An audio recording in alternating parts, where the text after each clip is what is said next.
Comparable সময়ে শেখ হাসিনা সরকারের loan কত ছিল। 23-24 জুলাই ডিসেম্বর এই 6 মাসে ইউনূস সরকার নেট বরোইং ছিল আমাদের ব্যাংকিং এবং নন ব্যাংকিং সেক্টর থেকে 31,432 কোটি টাকা।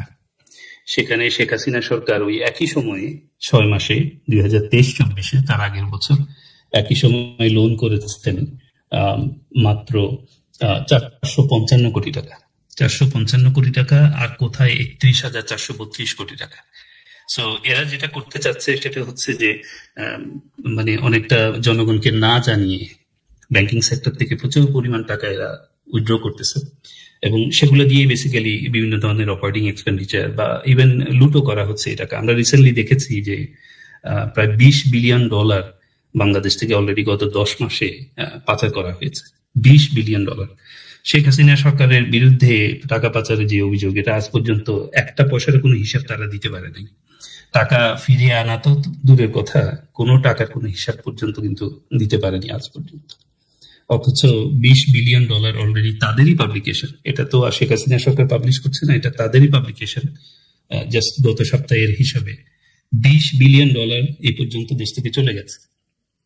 তো যেটা বলা হয় যে শেখ হাসিনা বাংলাদেশকে ঋণের মধ্যে রেখে গেছে, এটা আসলে কমপ্লিটলি মিথ্যা কথা। আর আমাদের যে গ্রোথ বেসড ন্যারেটিভ, আমরা যে গ্রোথের উপর ভিত্তি করে আমাদের দেশের এই 190 মিলিয়ন মানুষকে আমাদের খাওয়াতে হবে, আমাদের রিসোর্সেস কম, আমাদের চারদিকে ডেমোগ্রাফিক এবং জিওগ্রাফিক যে লিমিটেশন গুলো আছে, আমাদের স্কিল সেট দেখেন, আমাদের রিলিজিয়াস ফ্র্যাকশন দেখেন, আমাদের এই সবকিছু going back to very poor democracy, সবকিছু যদি কম্বাইন করি, যে ইকোনমিক ডেভেলপমেন্ট আমাদের দরকার, এটা গ্রোথ বেসড ফাস্টার গ্রোথের যে ইকোনমি দরকার, সেখানে অবশ্যই আমাদের প্রোডাকশন জারি রাখতে হলে আমাদেরকে লোন নিতে হবে, এটা খুবই স্বাভাবিক। কিন্তু যেই হারে লোন আমাদের বিরুদ্ধে বলা হয়েছে গত 15 বছর, আসলে সেই হারে শেখ হাসিনা সরকার লোন নেন নাই। মরহুম আবুল মাল আব্দুল মুহিত সাহেব খুব স্ট্র্যাটেজিক্যালি বাংলাদেশের লোনের পরিমাণ অনেক কম রেখেছিলেন, যার কারণে আমরা অনেকগুলো সুবিধাও পেয়েছি। আপনি চিন্তা করেন, যদি 30%-এর নিচে হয় গভর্নমেন্টের লোন লোকাল সেক্টর থেকে, তাহলে বাকি 70% আপনি প্রোডাক্টিভ খাতে ব্যবহার করেছেন, যেটাতে কস্ট অফ লোন কম ছিল।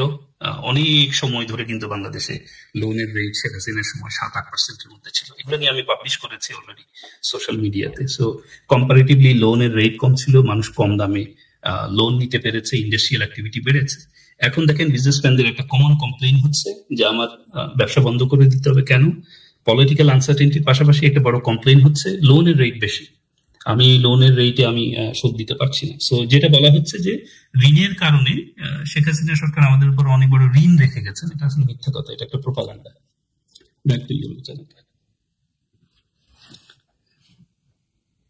আপনাকে শোনা যাচ্ছে না ডক্টর মামুন? আমরা তো সাধারণ মানুষ, আমরা হয়তো অর্থনীতির অত মারপ্যাঁচ বুঝি না। আমরা হয়তো একটা দ্রব্যমূল্য বৃদ্ধি বা আমার জীবনযাপনের খরচ বৃদ্ধি, এগুলোর পরিপ্রেক্ষিতে আমরা অর্থনীতিকে কাউন্ট করি। আমরা এই যে জঙ্গি বন্ধু ইউনূস যখন এলো, তারপর থেকে আমরা দেখতে পাচ্ছি যে তাড়াহুড়ো করে দেবপ্রিয় ভট্টাচার্যকে দিয়ে একটা শ্বেতপত্র বা শ্বেত হস্তি প্রকাশ করা হলো, এবং সেখানে বলা হলো যে এত $বিলিয়ন, আমাদের বাজেটের থেকে বেশি $বিলিয়ন আমরা বিদেশে পাচার করে দিয়েছি, যেন আমরা দুবাইতে দ্বীপ কিনে আর একটা গ্রামীণ দেশ বানাবো, এরকম একটা অবস্থা, বাংলাদেশের জায়গায় একটা গ্রামীণ দেশ বানাবো। কিন্তু রিসেন্টলি দেখা যাচ্ছে যে দেবপ্রিয় ভট্টাচার্যের যে হিসাব উনি দিয়েছিলেন, এবং উনি যে পাচারের টাকা বলেছিলেন $16 বিলিয়ন, তো এটা উনি প্রতিনিয়ত কমিয়ে ফেলছেন কেন? এখন তো ওনার ওই হিসাব 16-তে আর স্টিক করা নেই, ওটা প্রতিনিয়ত কমছে। আপনি আপনার অর্থনীতিবিদের দৃষ্টিকোণ থেকে আমাদের সাধারণ মানুষের জন্য এই হিসাবটা একটু ডক্টর মামুন দিবেন। দেখেন আপা, আপনি যখন একটা ফিগার বলবেন কিন্তু সাপোর্ট দিতে পারবেন না, তখন অবভিয়াসলি আপনাকে এটাকে রিভাইজ করতে হবে কয়দিন পর পর। তো অগস্ট মাসে যখন শেখ হাসিনা চলে গেলেন, তারপরে যে শ্বেতপত্রে যে $16 বিলিয়ন আসছে প্রতি বছরে $16 বিলিয়ন, তো এটা আবার ইউনূস সাহেব বলেছেন $17 বিলিয়ন, বাইরে গিয়ে উনি বলেছিলেন $17 বিলিয়ন প্রতি বছর। তো এটা কোনো সেন্সে যে কারো সেন্স আছে, যারা ইকোনমিক ফিগার বা একটা ক্যালকুলেটরও যারা চালাইতে জানে, তারা যদি মাল্টিপ্লাই করে যে কত ডলারে কত টাকা, কত টাকায় কত ডলার, তারা বুঝবে যে এই ফিগার গুলো আসলে কোত্থেকে আসছে। দেবপ্রিয় সাহেবের রিপোর্টের অংশ বিশেষ যদি আপনি পড়েন, তাহলে দেখবেন যে উনি বলছেন যে রিপোর্টের একটা অংশ পারসেপশন বেসড, অভিমতের উপর ভিত্তি করে তৈরি করা হয়েছে। তো অভিমত তো আপনার সকালবেলা আপনার মেজাজ গরম, আপনাকে জিজ্ঞেস করলে সরকার কেমন চলছে, আপনি বলছেন খারাপ চলছে। আবার আপনার মেজাজ ভালো আছে, আপনি বলছেন যে সব খারাপ হলে আপনি বলবেন সব ভালো চলতেছে। তো অভিমত, আপনার কি এরকম মনে হয় যে দেবপ্রিয় ভট্টাচার্য যে শ্বেতপত্রটা প্রকাশ করেছেন এটা এরকম ছিল যে ইউনূস যেটা করবেন, যেটা পাচার করবেন সেটারই শ্বেতপত্রটা উনি আগে প্রকাশ করে দিয়েছেন, এরকম কি আপনার মনে হয় কিনা? জিনিসটা হচ্ছে এটা প্রোঅ্যাক্টিভ ডিফেন্স আর কি। সেটা হচ্ছে আমি যেটাতে আসতে চাচ্ছিলাম সেটা হচ্ছে যে আপনি একে তো হচ্ছে আপনি গোপন রাখতে চাচ্ছেন, কারণ হচ্ছে আপনি এটাকে বলে ক্যামোফ্লাজ করা আর কি। আপনি আগে যে মিলিয়ন ডলার আপনি ট্রান্সফার করেছেন বাংলাদেশ থেকে, সেগুলোকে ক্যামোফ্লাজ করার জন্য, এবং কোন সময় আসছে শ্বেতপত্রের ইনফরমেশনটা আপনি যদি একটু খেয়াল করেন, ওই সময় গ্রামীণ ট্রাস্টকে কিন্তু ইউনূস সরকার বিদেশে ইনভেস্ট করার পারমিশন দিয়েছে। বাংলাদেশে যেখানে বাংলাদেশেই কোনো ইনভেস্টমেন্ট আসতেছে না, সেখানে আপনি বাংলাদেশ থেকে বাইরে ইনভেস্টমেন্ট করার পারমিশন দেন কোন কারণে? সেখান দিয়ে প্রচুর টাকা বাইরে ট্রান্সফার হয়েছে। ইভেন এই গত সপ্তাহে মনে হয় আমাদের ফিনান্সিয়াল ইন্টেলিজেন্স ইউনিটকে যখন জিজ্ঞেস করা হলো যে টাকা পাচারের সাথে ইউনূস সাহেবের সম্পৃক্ততা আছে কিনা, উনি বলছে ওনাকে এই মুহূর্তে এটা থেকে বাইরে রাখেন। তার মানে এগুলো ইন্ডিকেট করে যে উনি যে টাকাগুলো বাইরে নিয়ে গেছেন সেগুলোকে ক্যামোফ্লাজ করার জন্য এই $16 বিলিয়ন সামনে আনছে। অথচ দেখেন এখন কিন্তু সেন্ট্রাল ব্যাংকের গভর্নর এই টাকাগুলোর কোনো হিসাব দিতে পারতেছেন না, এবং উনি এটাকে অলরেডি রিভাইজ করেছেন। রিভাইজ করে উনি কি বলছেন, 18 থেকে 20 বিলিয়ন ডলার ট্রান্সফার হয়ে থাকতে পারে। তো 18 থেকে 20 বিলিয়ন ডলার, সেটা 16 বছরে, তার মানে এটা বছরে আসে প্রায় লামসাম $1 বিলিয়ন কাছাকাছি। এটা নিয়ে আমি রিপোর্ট লিখতেছি, আমি কিছুদিন পরে এটা পাবলিশ করব। ডক্টর মামুন, এই যে পেপারে এসছে, এটা তো আমার বলা না বা আপনার বলা না, বলা হচ্ছে 10 মাসে 27,000 সন্দেহজনক লেনদেন দেখা যাচ্ছে এবং পাচার হয়েছে $20 মিলিয়ন। এটার বিপরীতে কিন্তু কোনো প্রতিবাদ লিপি বা এটাকে খণ্ডন করে কোনো তথ্য উপাত্ত আমরা জঙ্গিবন্ধু ইউনূসের সরকারের কাছ থেকে পাইনি। তাই এখন এই যে জিনিসগুলো তারা প্রপাগান্ডাগুলো চালায়, আমার কাছে একটা জিনিস জানার ইচ্ছা ডক্টর মামুন, যে সিপিডি এবং অন্যান্য সংস্থাগুলো যেগুলোকে আমরা দেখি যে বিভিন্ন সময় জাতির বিবেক হিসেবে জাগ্রত হয় সিলেক্টিভ কিছু ইস্যুতে, এগুলো ডটগুলাকে আপনি কিভাবে মিলাবেন? এরা একে অন্যের সাথে কিভাবে সম্পর্কিত এবং এরা কিভাবে কাজ করছে? প্রথম কথা হচ্ছে এই যে রিসেন্টলি যে টাকা বাইরে গেছে এটার হার হচ্ছে প্রায় 78.75%, if I am not wrong. তার মানে হচ্ছে রিসেন্টলি যে ট্রানজাকশন হয়েছে তার মধ্যে 80%, নিয়ারলি অ্যাবাউট 80% ট্রানজাকশন সন্দেহজনক। এটাতেই বেসিক্যালি কনক্লুড করা হয়েছে প্রায় $20 বিলিয়ন বাইরে চলে গেছে। এক। দ্বিতীয় কথা হচ্ছে সিপিডি থেকে শুরু করে অন্যান্য ইনস্টিটিউশন যারা এই ধরনের ফিগার গুলো বের করেছে, তাদের সাথে সেন্ট্রাল ব্যাংকের ফিগারে কোনো মিল নাই, বা অন্যান্য ইনস্টিটিউশন যে ফিগার পাবলিশ করতেছে তাদের সাথে কোনো মিল নাই। আমরা কিন্তু ইন্টারন্যাশনালি পাবলিশ করা আরো 3 থেকে 4টা ইনস্টিটিউশনের ফিগারের সাথে আমি মিলাইছি, কোনো ফিগারের সাথেও কিন্তু কোনো মিল পাওয়া যাচ্ছে না। যেমন ফিনান্সিয়াল সিক্রেসি ইন্ডেক্স বলেন, ইন্টিগ্রিটি স্ট্যাটিস্টিক যেগুলো আছে সেগুলোর সাথে কোনো মিল নাই। আপনি একটা দেশ থেকে যখন টাকা পাচার করবেন, আপনাকে 2টা ওয়েতে টাকা পাচার করতে হয়। একটা হচ্ছে ট্রেড বা বিজনেসের থ্রুতে, আর একটা হচ্ছে ক্রাইমস এর থ্রুতে। বাংলাদেশে ক্রাইমস এর থ্রুতে মানে ড্রাগস এবং অন্যান্য থ্রুতে টাকা ট্রান্সফারের পরিমাণ খুবই কম।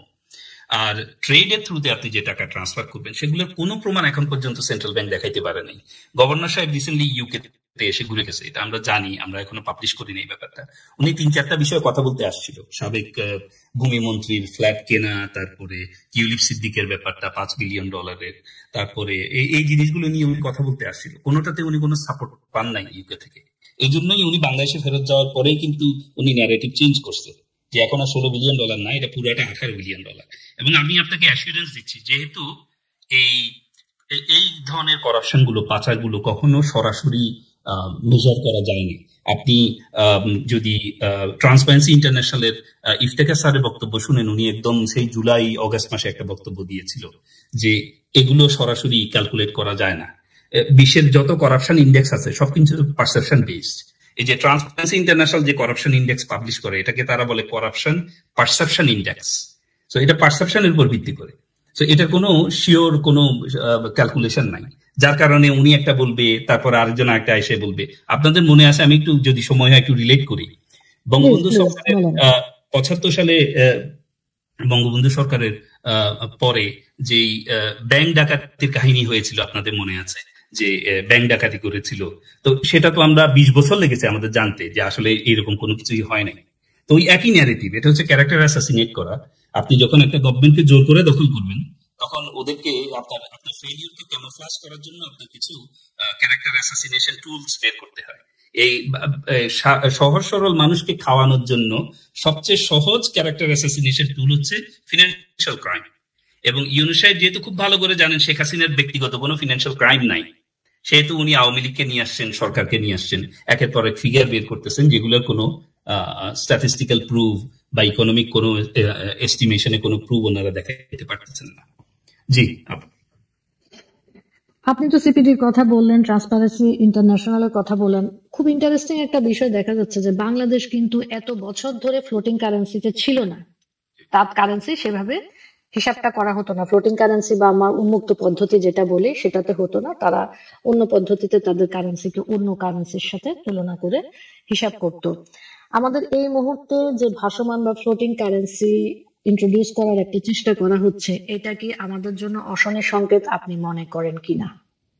প্রথম কথা হচ্ছে ফ্লোটিং কারেন্সি পৃথিবীতে কয়টা দেশ আসলে ইউজ করে, পিওর ফ্লোটিং কারেন্সি কয়জন ইউজ করে। এই রিসেন্টলি আমি পাবলিশ করেছি এটা নিয়ে, মাত্র 9টা দেশ floating currency, pure floating currency use করে। তারা কারা আপনাকে যদি আমি একটু পড়ে শোনাই, তারা হচ্ছে অস্ট্রেলিয়া, কানাডা, জাপান, যুক্তরাজ্য, যুক্তরাষ্ট্র, ইউরোপিয়ান ইউনিয়নে ইউরোপ একটা সিঙ্গেল কারেন্সি হিসেবে, নিউজিল্যান্ড আর দক্ষিণ আফ্রিকা। এই হচ্ছে 8টা দেশ বা 8টা কারেন্সি বলতে পারেন যারা পিওর ফ্লোটিং সিস্টেম ব্যবহার করে। এদেরকে দেখলে আপনি বুঝতে পারবেন যে এদের ইকোনমি সাইজ কেমন, এদের স্ট্রেংথ কেমন। আপনি শুধু কোনো একটা জিনিস পাইছেন, হঠাৎ করে এটাকে ইউজ করা শুরু করলে তো হবে না। আপনাকে বুঝতে হবে আপনার ইকোনমি এটা অ্যাবজর্ব করতে পারবে কিনা। আপনি গ্র্যাজুয়ালি একটা জিনিসের দিকে যাবেন যেখানে টপ 8টা দেশ এটা ইউজ করে, বাকিরা করে না। আমাদের চারপাশে কত স্ট্রং কান্ট্রি আছে, ইভেন ইন্ডিয়া কেন করে না? কারণ হচ্ছে কিছু দেশ আইএমএফ এর সাজেশন অনুযায়ী এটা করতে গিয়ে বিপদে পড়েছে। আমি কয়েকটা দেশের নাম বলি আপনাকে। ইউক্রেন রিসেন্টলি বিপদে পড়েছে। কি বিপদে হয়েছে? তাদের ইকোনমি পুরো ধসে গেছে। আপনি ইউক্রেনের ইকোনমি দেখেন, হাইপার ইনফ্লেশন প্লাস তাদের কারেন্সির মান পড়ে গেছে। ইজিপ্ট, জিম্বাবুয়ে, টার্কিতে আপনি জানেন এখনো 70% ইনফ্লেশন চলতেছে। তারা প্রথমে কিছু সাকসেস পাইছিল, তারপরে পড়ে গেছে। ব্রাজিলে কিছু লং টার্ম সাকসেস তারা পাইছে, কিন্তু কারেন্সির ভ্যালুর অবস্থা খারাপ। রাশিয়া, থাইল্যান্ড, ইন্দোনেশিয়া, আর্জেন্টিনা, এগুলো বেশিরভাগ কান্ট্রিতে আইএমএফ এর সাজেশন অনুযায়ী পিওর ফ্লোটিং কারেন্সি স্টার্ট করার পরপরই তারা কারেন্সি ভ্যালু কমে গেছে এবং লং টার্মের জন্য ইকোনমিক রিসেশন বা স্লো ইকোনমিক গ্রোথ দেখা দিচ্ছে। যার কারণে আপনি শুধু দেখেই হঠাৎ করে জাম্প করে আমি এটা ইমপ্লিমেন্ট করতে চাই, ইটস নট ইউজফুল। আরেকটা কথা হচ্ছে, এটা আমি ইমপ্লিমেন্ট কেন করবো আরেকজনের সাজেশন অনুযায়ী। আবার খুব ইন্টারেস্টিং তথ্য হচ্ছে 2003 সালে আমাদেরকে লাস্ট যখন বিএনপি জামাত গভর্নমেন্ট ক্ষমতায় ছিল, তখন আমাদেরকে এরকম একটা অ্যাডভাইস দেওয়া হয়েছিল আইএমএফ এর কাছ থেকে যে আপনারা এই ফ্লোটিং সিস্টেম চালু করেন। তো তখন পুরোপুরি ফ্লোটিং সিস্টেমে না গিয়ে একটা নিয়ন্ত্রিত ফ্লোটিং সিস্টেম চালু করেছিল তখনকার সরকার। কিন্তু এরপর থেকে দেখেন 2023 সাল পর্যন্ত আইএমএফ এর আর এই ধরনের কোনো অ্যাডভাইস ছিল না। কেন ছিল না? কারণ 2023 সাল পর্যন্ত আমাদের কোনো ডলার ক্রাইসিস ছিল না। আপনি খেয়াল করলে বুঝতে পারবেন যে এই কোভিড-19 এবং রাশিয়া ইউক্রেন ক্রাইসিসের কারণে বাংলাদেশ যে ডলার ক্রাইসিসে পড়েছিল, এই জন্যই বেসিক্যালি আইএমএফ এর কাছে যাইতে হয়েছে আমাদের এক্সট্রা টাকার জন্য। তো সেখানেই এই অ্যাডভাইস গুলো আসছে যে এটা চেঞ্জ করেন, ওটা চেঞ্জ করেন। আমরা যদি ডলার ক্রাইসিসে না পড়তাম, কখনোই বেসিক্যালি এই ধরনের অ্যাডভাইসে আমাদের যাইতে হইতো না। তো এটা অনেকে বলে থাকেন এটা একটা কনস্পাইরেসি থিওরি যে আসলে এই যতগুলো দেশ এই পর্যন্ত আইএমএফ এর এই অ্যাডভাইস ইউজ করে বিপদে পড়েছে, সবগুলোতে এক ধরনের প্রিকারসার ছিল যে আগে প্রবলেমে ফালানো হয়েছে, তারপরে তাদেরকে অ্যাডভাইস করা হয়েছে এটা করো। তো যারা লোন দিবে স্বাভাবিকভাবে তারা চাইবে আপনি তাদের শর্ত মেনে চলেন, নাইলে লোন কেন দিবে। কিন্তু সেই শর্তগুলো কি দেশের উপকারে আসবে কিনা? কেন শেখ হাসিনা এটা করতে চান নাই? কারণ এটা ইভেন্চুয়ালি দেশের জন্য কোনো উপকারে আসবে না। আমাদের মতো দেশ, এত ছোট দেশ, আমাদের মাত্র $450 বিলিয়ন জিডিপি বা $500 বিলিয়ন যদি ধরি, সেখানে আমাদের ওই ক্যাপাসিটি আছে কিনা এই শর্ট অ্যাবজর্ব করার মতো। এটা ইমপ্লিমেন্ট করার পরপরই আমাদের কারেন্সি কিন্তু এখনো 4% কমে গেছে এই গত ইউনূস সরকার ক্ষমতা নেওয়ার পরেও কিন্তু। তো এই যে ডিভ্যালুয়েশন হচ্ছে, এটা অ্যাবজর্ব করার মতো ক্যাপাসিটি আমাদের আছে কিনা। তো এটা যদি না থাকে শুধু শুধু কেন করবো আমি। জি ডক্টর মামুন, আমি নিজে ব্যাংকার, আমরা ব্যাংকিং করেছি, আমরা তো ক্রলিং পেগ সিস্টেম দেখেছি। এখন সেটা থেকে এই যে ফ্লোটিং সিস্টেমে যাওয়ার কথা বলা হচ্ছে এবং বিশ্বের বেশিরভাগ ডেভেলপড কান্ট্রি এটা ফলো করছে, সেখানে আমরা আইএমএফ এর লোন পাওয়ার জন্য এটা অনুসরণ করার চেষ্টা করছি।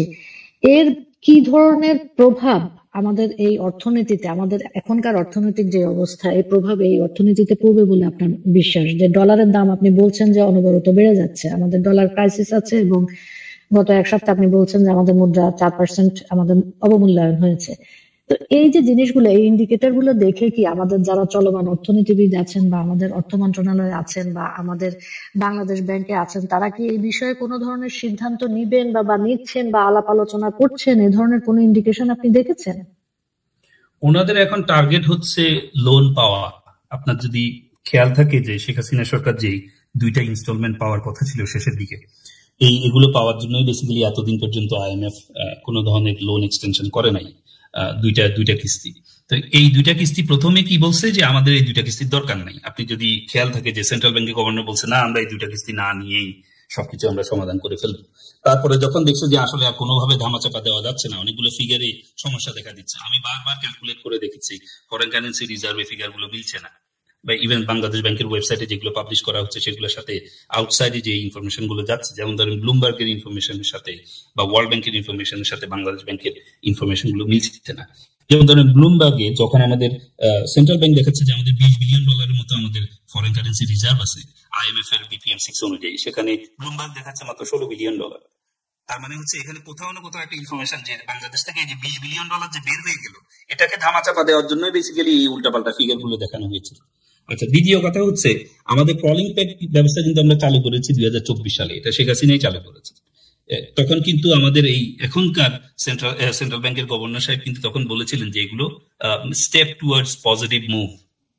তো এখন সেই ক্রলিং পেগ থেকে আমাদেরকে হঠাৎ করে কোনো প্রিপারেশন না নিয়ে হঠাৎ করেই আমাদেরকে পিওর ফ্লোটিং এ যেতে বলা হচ্ছে, এটা আমাদের ইকোনমির জন্য অনেক খারাপ হবে।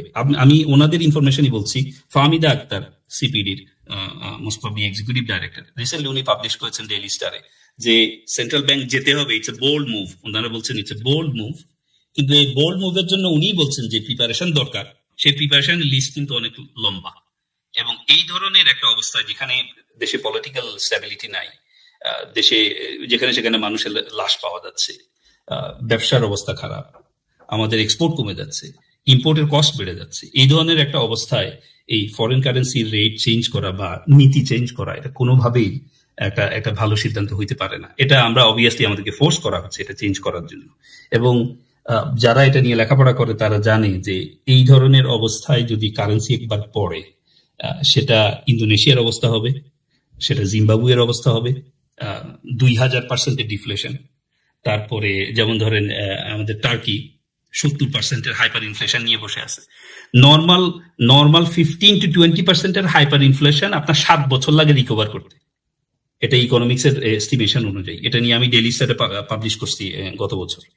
আপনার যদি 15% পর্যন্ত, 15 থেকে 20%, যেটাকে গ্লোবালি হাইপার ইনফ্লেশনের এন্ট্রেন্স বা থ্রেশহোল্ড লেভেল বলা হচ্ছে, সেখান থেকে আপনার বেরোতে লাগতেছে 7 বছর। ডেভেলপড কান্ট্রি গুলোতে লাগে 3 থেকে 4 বছর, ডেভেলপিং আমাদের মতো ইমার্জিং কান্ট্রি গুলোতে 7 থেকে 10 বছর লেগে যাবে। সেখানে যদি টার্কির মতো 70-80% আপনার যদি কারেন্সি ডিভ্যালুয়েট হয়, সেখানে আপনি কবে এটা থেকে বেরোবেন? তারপরে আবার নাই পলিটিক্স এর কোনো ঠিক, দেশের মধ্যে লিডারশিপ নাই আমাদের, কেউ আমাকে বিশ্বাসও করতে চাচ্ছে না এখন এই অবস্থায়। আপনি জানেন আমাদের স্টক মার্কেট থেকে কি পরিমাণ ফরেন ইনভেস্টররা টাকা তুলে নিয়ে চলে গেছে। ইটস এন ইন্ডিকেশন যে আগামী 7-8 বছরে তোমার ইকোনমি ঠিক হবে না, সো আমি চলে যাই। ফরেন ইনভেস্টর যখন বলবে হ্যাঁ আমি নতুন ইনভেস্টমেন্ট করবো না, দ্যাটস এ ডিফারেন্ট ইস্যু। কিন্তু যখন সে নিজে টাকা উঠায় নিয়ে চলে যাচ্ছে, তার মানে হচ্ছে সে ইন্ডিকেশনই দিচ্ছে যে আগামী 7-8 বছরে তোমার ইকোনমি ঠিক হবে না, কমতে থাকবে। এই যে আজকের খবর, মানে গতকালকের খবর, ব্যাংক আলফালা, মনে হয় আল আরাফা বা আলফালা, একটু চেক করতে হবে, এই ব্যাংকটা বিক্রি করে দিবে। এটা অনেক দিনে পুরানো ব্যাংক আমাদের, এটা বিদেশি ব্যাংক, অনেক দিনে পুরানো ব্যাংক, তারা বিক্রি করে দিয়ে চলে যেতে যাচ্ছে। তো ইটস এন ইন্ডিকেশন। ফরেনাররা কখন চলে যায়? ফরেনাররা আপনার দেশে আসে 30 বছরের জন্য ব্যবসা করতে আসে, 20 বছরের জন্য ব্যবসা করতে আসে। সে যখন ব্যবসা ছেড়ে দিয়ে চলে যাচ্ছে, ইটস এন ইন্ডিকেশন যে কেউ আর এখানে কনফিডেন্স পাচ্ছে না লং টার্মে থাকার জন্য। Back to you. আমরা এই যে বলছিলাম ক্রলিং পেগ বলি বা ফ্লোটিং কারেন্সি বলি, ডক্টর মামুন অনেকেই প্রশ্ন করেছেন, স্ক্রিনে আমি দেখতে পাচ্ছি যে তারা ফ্লোটিং কারেন্সি কি, পেগিং কি, এগুলা বুঝতে পারছেন না। আপনি কি সহজ ভাষায় তাদেরকে 2-1 লাইনে বলে বুঝাবেন যে এটা কিভাবে স্থির হয় বা জিনিসটা কি? সহজ একটা এক্সাম্পল দিই। আপনার বাসায় সিকিউরিটি গার্ড লাগবে। 3টা অপশন আছে আপনার কাছে। একটা হচ্ছে আপনি নিজে সিকিউরিটি গার্ড হয়ে যান, দ্বিতীয় অপশন হচ্ছে আপনি আর সিকিউরিটি গার্ড একজন রাখেন, দুইজন মিলে সিকিউরিটি দেন। আর 3 নাম্বার অপশন হচ্ছে সবকিছু সিকিউরিটি গার্ডের উপর ছেড়ে দেন। ফ্রি ফ্লোটিং হচ্ছে 3 নাম্বারটা, যেখানে আপনি সবকিছু বাজারের উপর ছেড়ে দিবেন।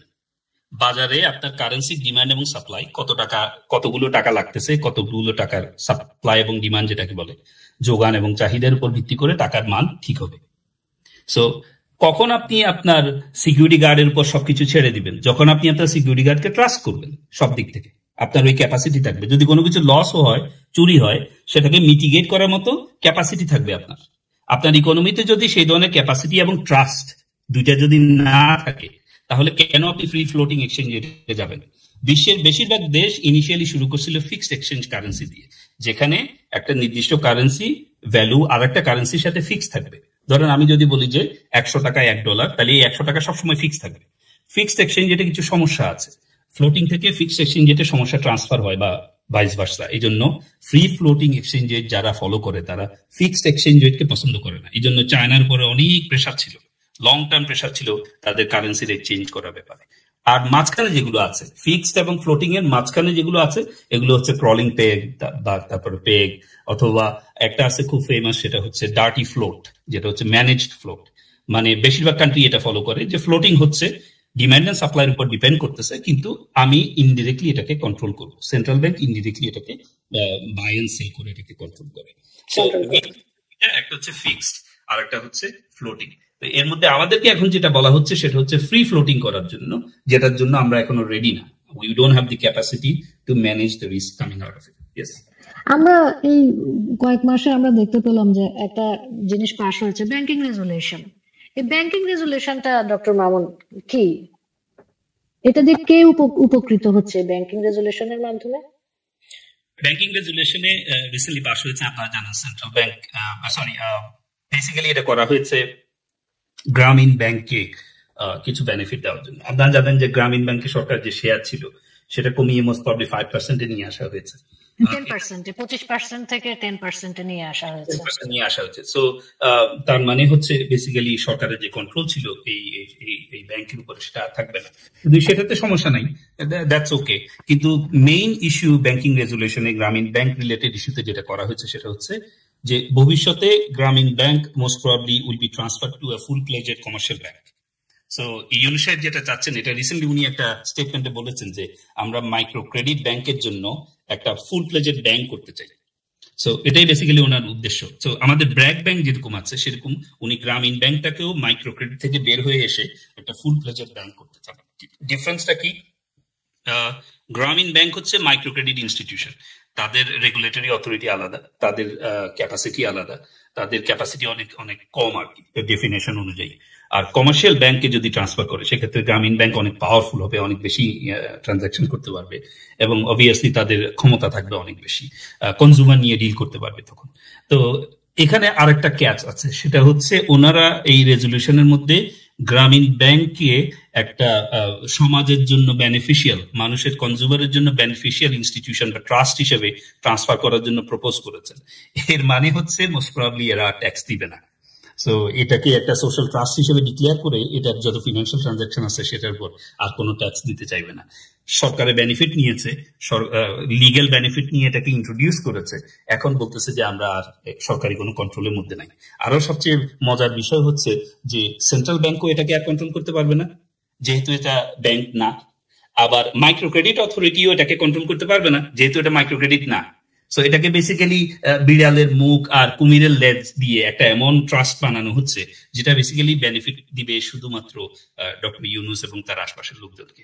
এটাতে বাংলাদেশের মানুষ কোনো বেনিফিট হবে না, এটাতে বরং আরো প্রবলেম বাড়বে। যেমন ধরেন শেখ হাসিনা দুইটা ব্যাংক ছিল, প্রবাসী কল্যাণ ব্যাংক, যেটা বেসিক্যালি সরাসরি গ্রামীণ ব্যাংকের কম্পিটিশনে ছিল, যারা বাইরে প্রবাসী বাংলাদেশিরা যারা বাইরে যাচ্ছিলেন তাদেরকে লোন দিচ্ছিল প্রবাসী কল্যাণ ব্যাংক থেকে।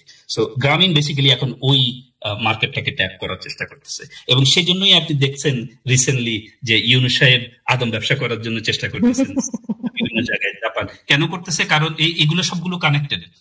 ওনার আদম ব্যবসার প্রসেসের সাথে ওনার এই প্রবাসী কল্যাণ ব্যাংকের কন্ট্রোল নেওয়া।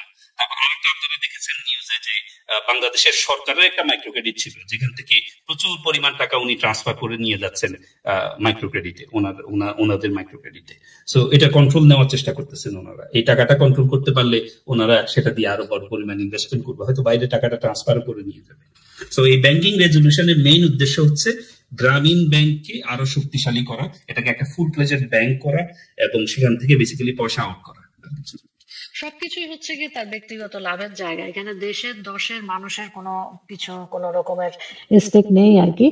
আমরা অনুষ্ঠানের প্রায় শেষ দিকে ডক্টর মামুন, এই জুলাই এনআরকিতে রেমিটেন্সকে কিভাবে ব্যবহার করা হয়েছে এবং দর্শক শ্রোতাদের পক্ষ থেকে আপনার কাছে আমার আরো একটা প্রশ্ন থাকবে, আপনি যদি আমাদেরকে একটু দিক নির্দেশনা দেন যে এই ধরনের একটা অবস্থা থেকে অর্থনীতির যে ভঙ্গুর দশা, এর থেকে উত্তরণের কোনো ধরনের উপায় বা পদ্ধতি আছে কিনা যা পালন করা যেতে পারে।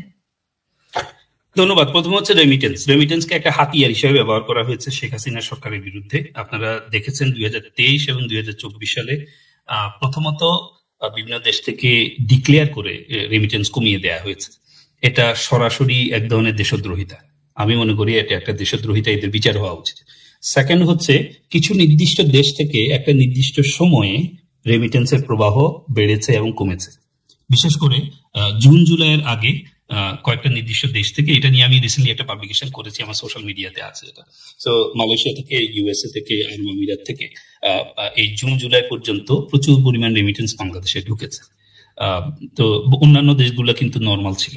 তো এরপরে আবার এই রেমিটেন্স কমে গেছে। তার মানে যখন দরকার ছিল প্রচুর পরিমাণ টাকা দেশের ভিতরে কোনো একটা এনআরকি তৈরি করার জন্য, সেই টাকাগুলো ভিতরে ঢুকেছে এবং পরবর্তীতে এনআরকি হয়ে যাওয়ার পরে টাকার পরিমাণ আগের অবস্থায় চলে গেছে। এবং ডিফারেন্সটা এত বেশি, সেটাই হচ্ছে সবচেয়ে বেশি প্রশ্ন তুলে। এই যে বলা হচ্ছে যে আমরা অনেক বেশি রেমিটেন্স নিয়ে আসছি, এটা কিন্তু প্রশ্ন তুলবে যে আপনার হঠাৎ করে যেখানে $25 বিলিয়ন, সরি আপনার ধরেন $14 বিলিয়ন এক দেশ থেকে আসতো একটা কথার কথা, সেখানে হঠাৎ করে আপনার 18, 19, $20 বিলিয়ন হয়ে যাচ্ছে। এই ডিফারেন্সটা কেন? তাও আবার 2 মাসের ডিফারেন্সের মধ্যে। 2 মাসের মধ্যে আপনার এত পরিমাণ কি হলো যে যেখানে আপনার ফরেন ওয়ার্কার নেওয়া কমিয়ে দিয়েছে প্রায় 33% মতো, আপনার ফরেন ওয়ার্কার কমে যাচ্ছে, আপনার রেমিটেন্স বেড়ে যাচ্ছে। এবং সেটা এমন একটা সময় হচ্ছে যেখানে শেখ হাসিনা সরকারকে ফেলে দেওয়ার সময়টা জানুয়ারি থেকে জুন জুলাইয়ের মধ্যে। তো স্বাভাবিকভাবে এটা প্রশ্ন তুলবে যে রেমিটেন্সকে একটা ইকোনমিক ওয়েপন হিসেবে ইউজ করা হয়েছে। দ্বিতীয় প্রশ্নটা হচ্ছে যে এই ধরনের একটা ক্রাইসিসে আমরা, ইকোনমিক ক্রাইসিসে আমরা ফিরে আসবো কিভাবে, বা কি স্ট্র্যাটেজি দিলে আমরা ফিরে আসতে পারবো আর কি। দেখেন, ডেভেলপমেন্টের জন্য আমাদের দেশের যেই, আমি প্রথমে আপনাকে বলেছি, আমাদের যে ডেমোগ্রাফি এবং সাইকোগ্রাফিক যে কম্বিনেশন, আমাদের যে লিমিটেড রিসোর্সেস, এতগুলো মানুষকে খাওয়াইতে হয়, তার মধ্যে বেশিরভাগ মানুষ হচ্ছে লো স্কিল্ড, আমাদের কিন্তু হাই স্কিল লেবার না। মানুষের ফেসবুক ব্যবহারের মাত্রা বেড়েছে কিন্তু আসলে জ্ঞান বাড়ে নাই। তো এই ধরনের একটা কম্বিনেশনের ডেমোগ্রাফিতে আপনি যেটাকে বলে যে পিওর বা সুষম ডেভেলপমেন্ট, এটা হয় না। আপনাকে গ্রোথ বেসড ন্যারেটিভে যাইতে হবে, প্রচুর মানুষকে চাকরি দিতে হবে, ইনফ্রাস্ট্রাকচারে ডেভেলপমেন্ট করতে হবে। তো এটার জন্য প্রথম দরকার হচ্ছে লিডারশিপ। আপনাকে ভালো একজন লিডার নিয়ে আসতে হবে যে লং টার্মের জন্য আপনাকে সার্ভিস দিবে। সেকেন্ড হচ্ছে যেটা মোস্ট ইম্পর্টেন্ট, সেটা হচ্ছে আপনাকে পলিটিক্যাল স্ট্যাবিলিটি এনশিওর করতে হবে। আমার একটা ব্যক্তিগত তথ্য, এটা নিয়ে আমি এখন কাজ করতেছি, আমি হয়তো সামনে এটা পাবলিশ করবো। সেটা হচ্ছে, যেহেতু আমি পলিটিক্যাল স্ট্যাবিলিটি নিয়ে অনেকগুলো পাবলিকেশন করছি, সেটা থেকে আমি বলছি আর কি। আমার একটা ব্যক্তিগত তথ্য, এটা এখনো পিওরলি সাপোর্টেড না, বাট অন্যান্য দেশের ইনফরমেশন থেকে এটা সাপোর্ট করা যায়। সেটা হচ্ছে বাংলাদেশের এই জুলাই আগস্টে যে পুলিশ হত্যা হয়েছে, আমার মনে হয় যদি এই পুলিশ হত্যাকাণ্ডের প্রপার বিচার না হয়, বাংলাদেশ সামনের দিনগুলোতেও পলিটিক্যাল স্ট্যাবিলিটি এনশিওর করতে পারবে না। এবং এটা নেগেটিভ সেন্সে বোঝা যাচ্ছে বা বলছি আমি, বাট এটা আসলেই নেগেটিভ। যদি আপনি এই হত্যাকাণ্ডগুলো যদি পিওরলি বিচার না করেন, আমরা আগামী 5-10 বছরেও বাংলাদেশে পলিটিক্যাল স্ট্যাবিলিটি পাবো না। আর যদি পলিটিক্যাল স্ট্যাবিলিটি না আসে, আপনার ইকোনমি গ্রো করবে না, আপনার কনফিডেন্সের শর্টেজ থাকবে, বাইরের থেকে লোকজন ইনভেস্ট করতে আসবে না, ইভেন্চুয়ালি এটা স্লো হয়ে যাবে। এবং জিডিপি অলরেডি কমে গেছে, আমি এটা ইম্প্যাক্ট স্টাডি করে ফেলছি আমি অলরেডি। আপনাকে একটা ফিগার শুধু বলি, আমাদের যে অবস্থায় জিডিপি যাওয়ার কথা ছিল 2025-এ, সেখান থেকে আমাদের $15 বিলিয়ন জিডিপি কম। আর একটা ফিগার দিই, এটা আমাদের অডিয়েন্সের জন্য। এই যে বলছে ইউনূস সাহেবকে আরো 5 বছর রাখেন, তো এটা আমি এস্টিমেট করে দেখছি, তাকে যদি আমি 5 বছর রাখি এবং বর্তমানে চাইতে যদি অবস্থা খারাপ না হয়, তাহলে কি অবস্থা হবে? আমি এস্টিমেট করে দেখছি যে লং টার্ম 3% গ্রোথ রেটও যদি আমি ধরি, আর যদি খারাপ না হয়, তাহলেও ইউনুসকে 5 বছর রাখলে আমার $170 বিলিয়ন শুধু জিডিপি কমবে। যেখানে আমার পটেনশিয়াল যাওয়ার কথা ছিল তার চাইতে $170 বিলিয়ন জিডিপি কমে যাবে আমার, তাকে যদি আমি 5 বছর রাখি। এই বছর অলরেডি আমার পটেনশিয়ালের চাইতে $15 বিলিয়ন জিডিপি কম হচ্ছে। এই হচ্ছে আমাদের বর্তমান ইকোনমিক অবস্থা। সো পলিটিক্যাল স্টেপ ইনশিওর করতে হবে as soon as possible, law and order ঠিক করতে হবে। আদারওয়াইজ এটা করার পরেও কিন্তু আমাদের ভালো লিডারশিপ লাগবে এবং 7 থেকে 8 বছর সময় দিতে হবে, যে ডিস্ট্রাকশন অলরেডি করে ফেলা হয়েছে। ধন্যবাদ।